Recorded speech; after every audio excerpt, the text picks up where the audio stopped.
So today we're going to talk about the Avengers trailer and the Brave trailer, which are two movies that both Kyle and I'm Matt, want two movies that we want to see this summer. Yeah, absolutely. I'm Kyle, by the way.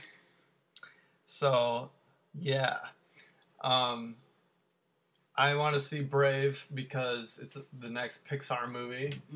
And I enjoyed Cars 2 for what it was. Yeah. But it's not necessarily the Pixar standard that everyone is looking toward. It was their standard of animation.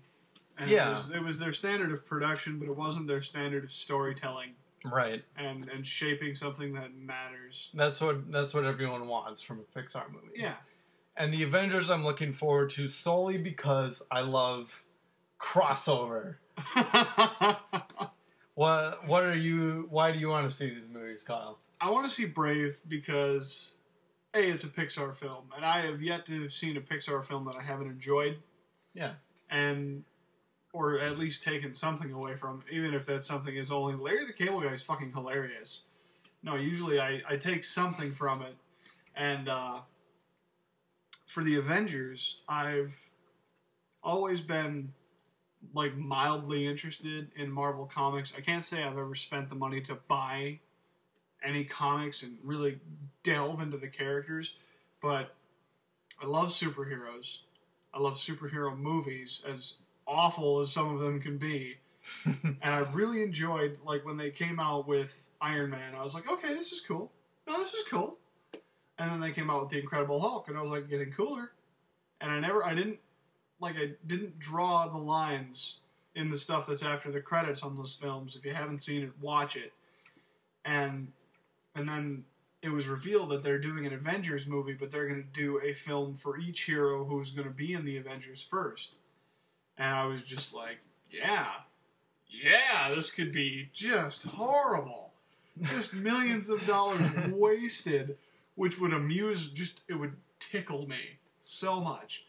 But at the same time, there's, the introductory movies have been pretty good with a few exceptions. I think two. Yeah.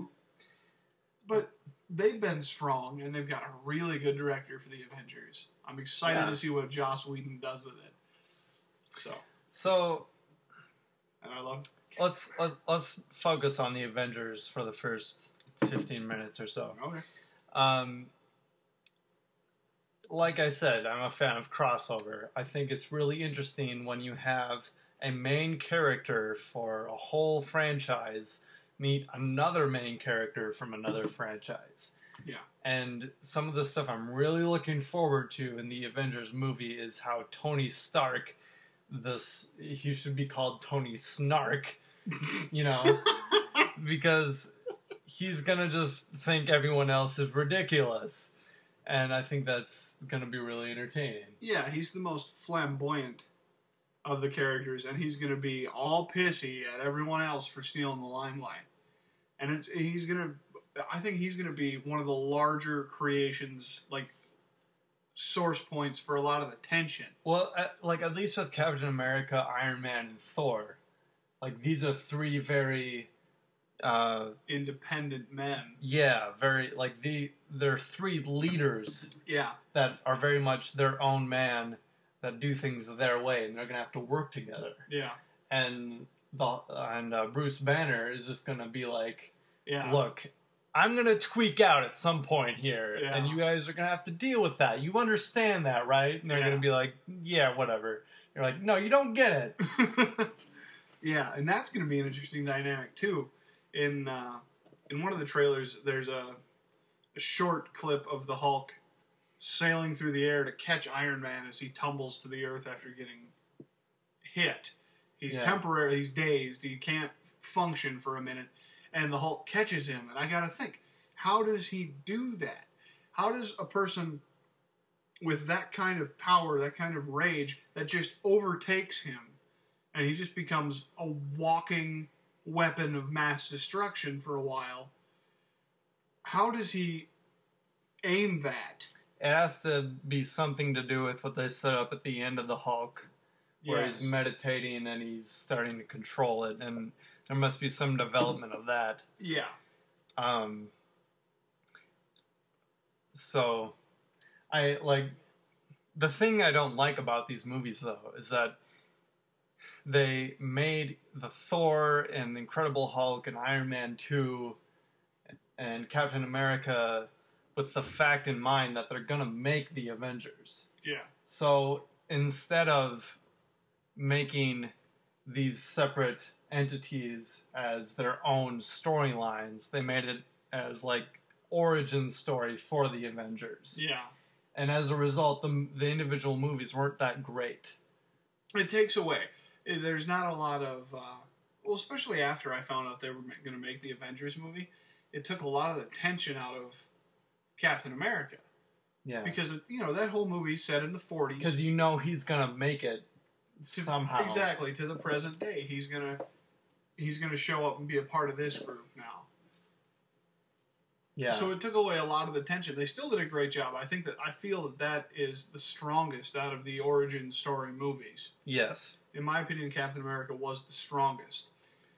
Doesn't make it a terribly strong movie compared to some of the other stuff. I almost think that they needed to... It's like they felt they needed to water down the antagonists of the individual movies because they couldn't be as big as the Avengers. Yeah. Or something. Yeah. But like if I were doing this, I would make each thing their own different adventure. Yeah. And the Avengers would just be enormous. Yeah. Yeah, and that way, see, but the thing that I like that they did this, what they cut out of the Avengers and able to devote the time that they would have to devote to this, what they were able to cut out of the Avengers because of the origin story films is we're getting the band together moments. Yeah. Where they're recruiting. They did all that.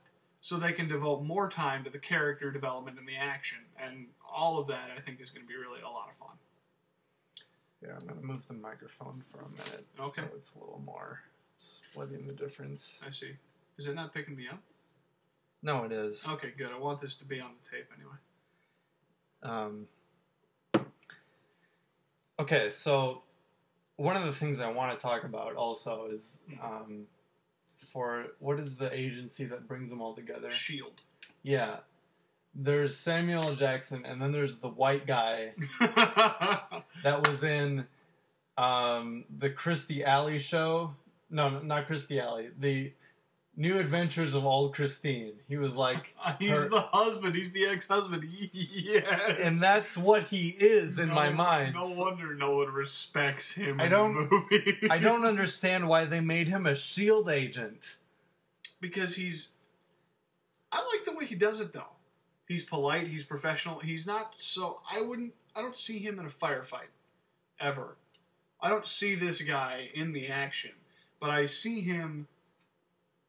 as an executive, he's in charge of making sure things run smoothly. Yeah. Whereas Samuel L. Jackson's the guy with the gun. So he's more like the business end. He's more like an agent, whereas the Avengers superheroes are like the muscle. Yeah. He doesn't need to be that guy. Yeah, he's a spy. They're operatives. They blow shit up.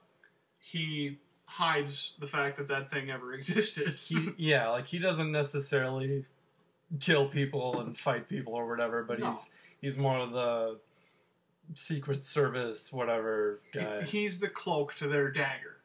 Yeah. And I feel he does that really well. He's a cocky cloak, though. Yeah. And that's what I like about him. He's just a dick. He doesn't like working with these eccentric people. No, because they're eccentric and they all feel that they need some sort of special treatment.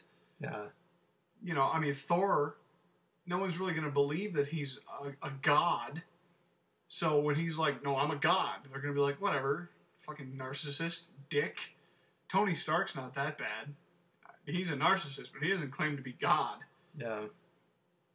And the Hulk could be tough to work with because you don't want to say anything wrong.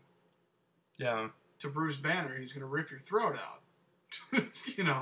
So, I think they just didn't... I feel like the Avengers movie is going to be the first movie that's actually going to be a movie. Mm. Sure. Well, I, I don't know. It just seems like there's... there's just going to be a lot of entertainment there, but not a lot of substance. It just seems like summer action blockbuster movies, like the action sequences are the expectations for these action sequences at this point are just a bunch of CG. Yeah. Like if you look at like a movie like the original Die Hard, Mm-hmm. you have a lot of action, but it's stunt work, and there's explosions and stuff, and cars getting wrecked. Yeah. But a lot of it has to do with character and storytelling still. There's not... I mean, it's not the strongest character in storytelling. No. You know? But No. we're invested in... Like, there's still... In the 80s... like the danger seemed real. Yeah. And I feel almost that people are expecting video games out of their summer blockbuster action movies. Yeah. Nowadays. All I can say is I hope that the characters that they can put in, you know, the people that can do stunt work do. So, the gentleman playing Thor and Captain America, you know, Jeremy Renner's character and Scarlett Johansson's character, Hawkeye, and I forget her name. She's a woman, she doesn't matter. I didn't mean it. And Kyle incriminated himself. You know, the Black Widow. The Black Widow, yes. Scarlett Johansson. Black Widow. I hope those four do as much stunt work as they can, and obviously Samuel L. Jackson's going to be a hard ass no matter how he does it. But how else do you do the Hulk and Iron Man? Right. How else do you pull other this than off? doing the cheesy 1970s puffy muscle suit? Yeah. I mean, we're not going to... No. That's not going to fly. And it shouldn't have flown to begin with. That bird should never have left the ground. Should have been stoned to death. They should have known that computer technology was coming, and they should have just waited a few years. They assumed that by the year 2000 we'd have flying cars. So how is the idea of a CGI man out of reach? I just, like, there just is a huge... Like, people just don't care so much. Yeah. I can tell there's going to be some good some witty dialogue. Oh, of course. You know, almost. But I mean, at the end of the day, is it going to be any better than CBS sitcom dialogue? You know. It'll be better than Two Broke Girls. I mean, I'm just like, do you think it's going to be, at the end of the day, do you think it's going to be something that's on par with Firefly because Joss Whedon is doing the movie, or is it going to be just more action summer schlock? I hope, and this is a hope that I'm going to throw into my assumption, that that there will be just copious amounts of action. I want to see shit blow up. Yeah. I want to see as much shit fucked up as I can, which is going to take away from the storytelling. I'm okay with that. That's what I want to see here. I do want to see some good storytelling. And again, it's a lot of really strong characters to write for. It's a lot of really independent characters to write for. So, you can't get a whole lot... And honestly, alright, I'll put it this way. I'm alright with tough guy banter. I don't think that the dialogue or the storytelling needs to be on par with Firefly for me to enjoy this film. Be cool if it was, just a neat surprise, but I'd like for the focus to remain on the conflict, because these are violent men and a violent woman. These are people who fight for a living. So the fighting is what I'm more interested in seeing. Just these characters working with each other seems like it's going to be the more interesting part, and not necessarily them versus Loki. Because Loki is like, who cares? You know, he's just a prissy guy. He's like evil C-3PO. Yeah. You know, like, they're gonna beat him. Yeah. It's not gonna be much of a challenge there. No, I don't think the question is so much, can we beat this man? The question is going to be more, can we work together to beat this man? Yeah. because Thor alone did that earlier. Yeah. Now, Loki didn't have an army with him, but Thor beat him. Yeah. So he's going to be confident. Captain America is going to have that, well, I've got America on my side, I'm going to win thing going. You know, and I'm interested to see what they do for him. Bringing him from 45 to 2012. Yeah. That's going to be some fun character development. That's just a shitstorm to get thrown into for a patriot. I hope that we should start wrapping it up with the Avengers. But, so in conclusion for me, I don't think it's going to be as much of a crap storm as, like, Transformers. Yeah. I shrugged. I don't think it's going to be the best Joss Whedon movie ever because studios are going to be involved. Mm-hmm. There's going to be, you know, they're going to want a certain level of mediocrity. Yeah. I mean, subconsciously or consciously. Yeah. You know, and it's going to be more or less the same as the Iron Man 2 and the Thors and the other movies that have come before it. But we're going to have the witty Joss Whedon dialogue. Yeah. We're going to have the interesting, I mean, semi-interesting at least, conflict between these very abrasive characters. And there's going to be a lot of action sequences that are going to be on par with what you expect out of summer blockbusters. But, the trailer makes it look really good, but at the end of the day, it's going to be more or less the same as Thor or Iron Man 2. Well, yeah, and I agree with you that it's not going to be Joss Whedon's strongest film. This will be my conclusion as well. And there are expectations that his producers and his backers are going to want him to, meet. They're going to set a bar at a certain place, and he's going to be expected to reach that bar. And in the wiggle room is where he's going to shine, in my opinion. Joss Whedon's going to find the holes and the cracks, and he's going to just stuff them with his little trademarks, and he's just going to fill this thing up as best he can and make it as well as he can. I feel he wouldn't have done this if he weren't a fan of these characters. He's not going to throw anybody to the wolves who isn't going to serve the story by being thrown to the wolves. He's not going to ruin this for me. Yeah. So, I'm excited. Very excited to see this movie.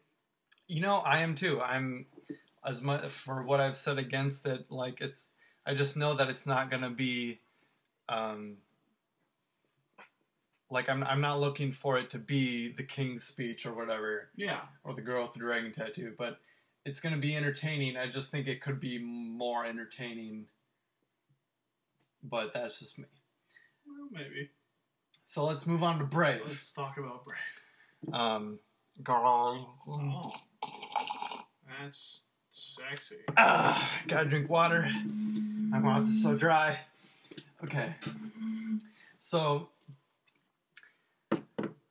since 2010, Pixar has had kind of a weird thing where they made possibly their best movie in Toy Story 3. Yeah. In that it's, their original, they're going back to their roots, and they're making a movie that's even better than Toy Story 1 and 2 put together. Mm-hmm. And then they make Cars 2, and it disappointed a lot of people. But not necessarily us, but it was a letdown for a lot of people. It wasn't even nominated for an animated movie at the Academy Awards this year, even though Kung Fu Panda and Puss in Boots were. Oh, wow. And now they're coming out with Brave. Mm-hmm. So the question is, do we think Brave is kind of going to bring the bar back up for Pixar? I think so. I'm a little disappointed in just sort of the general public and the mass of Pixar's fan group, just because they were so mad about Cars 2 right after Toy Story 3. All of the effort in that studio was going to Toy Story 3. And there were just, anybody thinking about Cars 2 wasn't thinking real seriously about it. And it showed. It did. It wasn't a terribly good film. It wasn't their best work. Not by a long shot. Their original short was better than the movie. Yeah. But you just came off the Toy Story 3. Well, and you're burned out from writing that and just writing such an emotional piece that you want to kick back. You want to have some fun. You want to get a little ridiculous. yeah. So I think they had a few beers and they wrote Cars 2. Well, that's kind of how I felt about it too. Is like every once in a while you get to make a movie that's just fun. Yeah. And I think Cars 2 was fun in that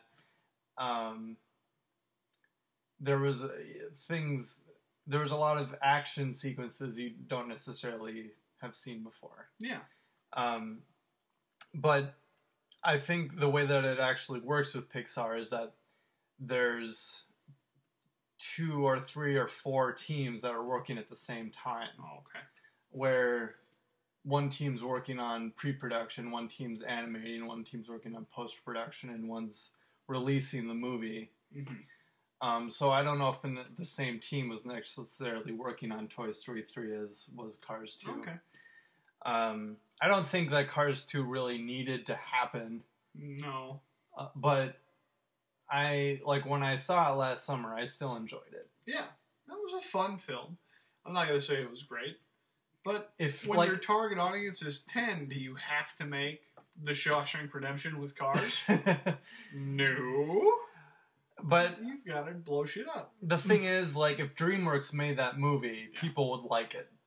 Yeah. But because Pixar, who has a higher bar, made that movie, people were upset. Yeah. They haven't, by turning out so many great films, they've set themselves to a standard. People expect them to be the Cadillac of animated films. Yeah. And, every now and then they're just like, no, I want to be a Ford. I just kind of want to be cheap and easy. I just want to chill. And people are like, no, bitch. And Can't have that. That's the thing, is that Pixar's going to make whatever they want to make at this point. Mm-hmm. They have a lot of money, and they're very open about the directors making whatever movies they want to make. Yeah. And this was John Lasseter's movie. Mm.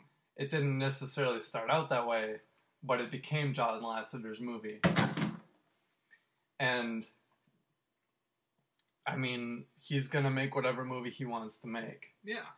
And so with Brave, yeah, I think it's... Wow, did we get off track? I think it's going to be better than Cars 2. Oh my god, if it's not, I'm going to shoot somebody. But from the trailer, it just seems that there's going to be some jokes that kind of go back to... Yeah, and even if it's not quite up to par with... I'm not going to say Toy Story 3. That's super high up there. I don't expect that again this quickly. Yeah. I do not expect that level of emotion out of another Pixar film for at least another year, if not 2 or 3. They were in business for 10 or 12 before they made that. So, they've... Great job with that, but I don't expect it to be, The Incredibles again. Yeah. With kilts. I don't expect it to be, even Toy Story. Well, I think the thing that people don't necessarily realize is that they kind of expect Pixar to have this exponential growth. Mm-hmm. They want to see that happen. But I think we can only have that so much during a generation. Yeah. No, it's a slow process, and it's got ups and downs. We had kind of more lowbrow humor in the first 5 movies of Pixar as well. Even in films like WALL-E and Up, we have kind of kiddie moments, jokes, And they're still making movies for kids. So whether Disney or whatever is asking for that stuff to be in there. Yeah. Or if they just think that's funny. Well, I I have very little against lowbrow humor, as we both know. It's not always appropriate, and it's certainly not always funny. But, you know, sometimes you gotta make a guilt joke. Yeah. You gotta make a fart joke. You know, sometimes it's fun. And you get it out there, and it's... And there were fart jokes in Finding Nemo. Yeah. There was bathroom humor in Finding Nemo. He said he was going to see a man about a dog. You don't... What? And no, I think some of these trailers for Brave are just kind of like Disney or Pixar, whoever's making these trailers, knows the audience that is inherently going to see these movies and is like, you know, we're going to take these jokes out of context and put them in the trailer so that people will see this movie. Yeah. Their main cash flow for this film is going to be kids and their parents. And that's who they're marketing to for first and foremost. Exactly. And the Pixar crowd that's like, I'm going to go because it's a good movie, you know, they're not going to buy the toys and the magazines later. They're not going to go out and spend money on sheets from Brave. They're going to see the film, and then when it's released, they're going to buy the film, and then they're going to be done. And they're going to be done spending money on it. So they're not going to target that audience. Yeah. So the trailer, I don't think, is really indicative of how good the story is going to be. Yeah. And I think it's going to be really good. I think it's going to fall somewhere between Cars 2 and Toy Story 3. Yeah. I mean, that's kind of a wide... That's a huge spectrum, and right in the middle of that is a good movie. I think it is going to be in the... Like, it's not going to be as good as Toy Story 3 because we don't have those characters. Exactly. They're new characters. Yeah. And it's going to be better than Toy Story or Cars 2 because, you know, there isn't much to those characters to begin with. Exactly. It's, you know, it's going to be about a young woman defying her mother and her culture. She's breaking free. She's doing her own thing, and it's going to be about how that's okay. And what I think is really interesting is that this is the first time Pixar has done something like that. Yeah. It's the first time they've done something that takes place in a more fairy tale kind of world. Mm-hmm. And it's the first time we've seen a Celtic environment from a Disney movie. Yeah. You know? I'm really excited about that. And also, another thing, I think it kind of mirrors, I forget who started this thing on YouTube with the people who came out and were like, you know what, no, this is okay. You guys are going to be fine. Those really encouraging, really heart-grabbing videos. You know what I'm talking about.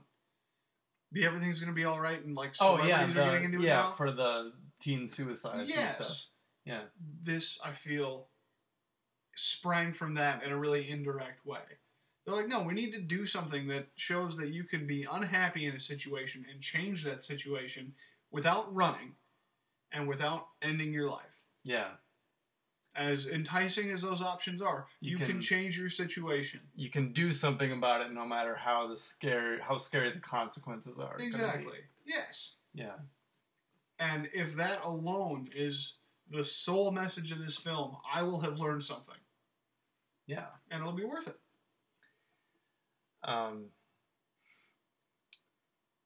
Yeah. I also want to say to the people that think this is Pixar's How to Train Your Dragon, no. Not at all. As an avid fan of Pixar, I know that they just don't operate this way. They don't say, hey, this is what is making a lot of money. Let's make something like this. Yeah. So that it'll also make a lot of money. No. If this movie's coming out in 2012, they started making this movie 4 to 5 years ago. Yeah. If they started making this in like 2006, 2007. Yeah. Pixar doesn't churn movies out very quickly because they make sure they're going to be good before they turn them on. I would hate to see their cutting room floor. It has got to be just hip deep. And they spend 2 years on developing the story. Exactly. And sometimes it doesn't work out, and sometimes they have to make decisions at the last minute. Yeah. Like with, I know, Toy Story 2 and Ratatouille and Cars 2, they had to make some decisions really fast, and sometimes it works and sometimes it doesn't. Yeah. In that case, 2 out of 3 ain't bad. Yeah. But at the same time, it seems like they're becoming big enough that they're almost starting to think like, we need to make money on movies that are established in the past, like Cars and Toy Story and Monsters, Inc. And I don't want them to do that. I don't want them to make a Monsters, Inc. prequel. I was okay with Cars 2 because they were making a unique action movie where cars are secret agents. Yeah. And I was willing to be entertained by that, even if Mater was the main character. Which I loved, by the way. And at the same time, they're doing a lot of interesting cars in jokes. You know, where like the bolts for... What was it? The bolts for... The Land Rover, for the main antagonist, were different, and they never work. They don't fit metric or standard wrenches. And because my dad's a car guy, I appreciate those subtle humor details, because those are the things that he and I talk about. Yeah. But Monsters, Inc. prequels, no. Ruin my day. No, that's not going to be fun, I don't think. It's going to... you don't take characters that you develop to a certain point and then go back and develop them to before they were better. Like, at the end of Monsters, Inc., Mike and Sully had learned something. You just don't take them back to before. Prequels. No, not after you've done something. Do it beforehand.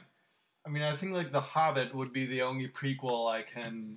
Because it's far enough removed from the rest of the Lord of the Rings. It's not a prequel. It's a separate story. And he wrote that first, didn't he? Yes, The Hobbit came first. So... Yeah. Like, you don't go back, because that ruins all the dramatic tension. Exactly.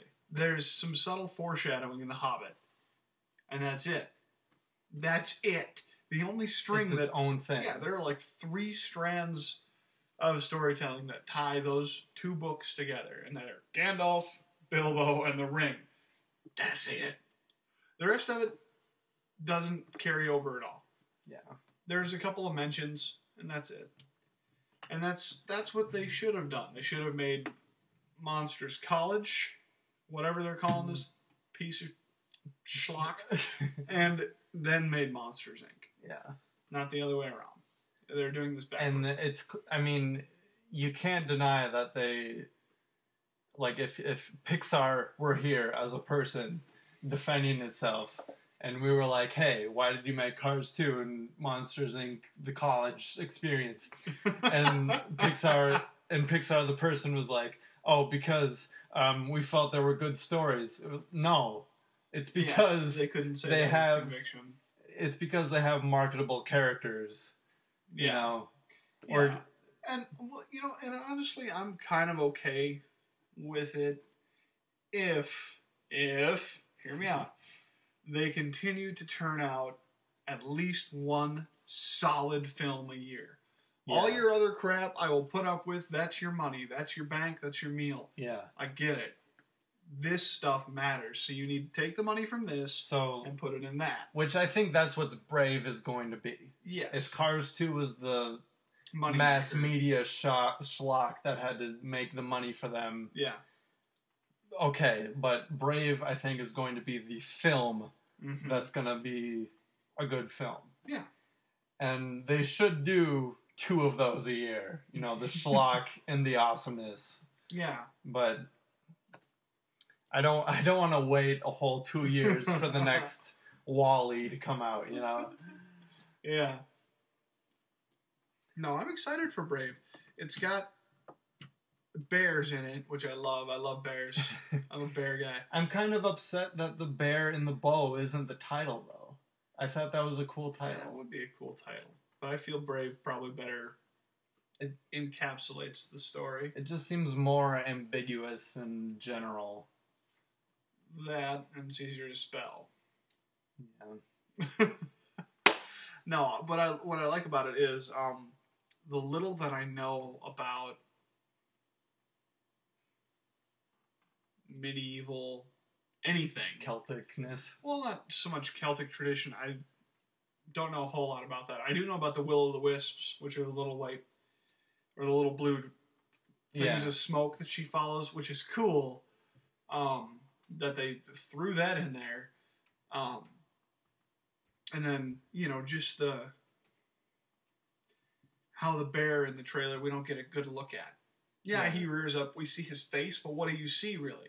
If you pause it right there, you see blackness and then a darker shape. It represents something more. Exactly, with these shiny black claws and the fangs and the eyes, and that's really all you get a good look at. So what do you see? You see fear. That's such a good image. So it's the protagonist, which you can kind of live vicariously through, versus fear in general. Yeah, whatever she's afraid of, whatever you're afraid of, she's fighting it. Which is more than what we got in Cars 2. Oh god, yes. Yeah. What did I get in Cars 2? I got fart jokes from a car. Yeah. I got pee jokes from a car. Come on! We got Mater with Gatling guns coming out of his Which headlights. Was awesome, by the way. I feel like anyone listening to this is just not going to understand our opinions at all. Just why we have both of these things going on at the same time. I think it's okay. Well, I think I'm sorry, Internet. I think we should cut it off there. Probably. We're like 20 minutes over time. That's awesome. Good talk, Kyle. Good talk.